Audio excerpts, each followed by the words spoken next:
అనాథాశ్రమం సంబంధించి ప్రథమ వార్షికోత్సవానికి నన్ను చీఫ్ గెస్ట్గా పిలవడం అనేది చాలా అదృష్టంగా ఫీల్ అవుతుంది. ఒక మంచి పనిలో నన్ను కూడా భాగస్వామ్యం చేసిన స్థాయికి కృతజ్ఞతలు. దీంట్లో మన సార్ చెప్పినట్టు ఇంత చిన్న వయసులో ఇంత పెద్ద చాలా ఓపుకుంటారు.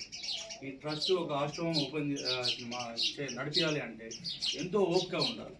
ఆ పెద్ద మనుషులు డీల్ చేసే విధానం, ఇప్పుడు మనం మాట్లాడినాం ఒక్కొక్కరు చెప్తుంటారు. వాళ్ళని డీల్ చేసే విధానము, వాళ్ళని చిన్నపిల్లల కంటే ఎక్కువ కేరింగ్ తీసుకునే పరిస్థితి. దాదాపు అందరూ కూడా దాదాపు 65 సంవత్సరాల పెద్ద మనుషులు ఉన్నారు ఎబో.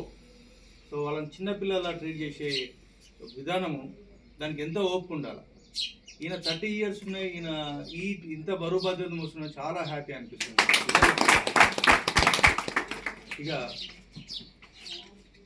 పోలీస్ సంబంధించి మొన్న రీసెంట్గా మీకు చెప్పినట్టుగా, నాట్ ఓన్లీ రీసెంట్గా గత 5-6 నెలల నుంచి నేను వచ్చిన కాడి నుంచి కూడా దాదాపు ఒక 10-15 మంది మేము పంపిస్తాం.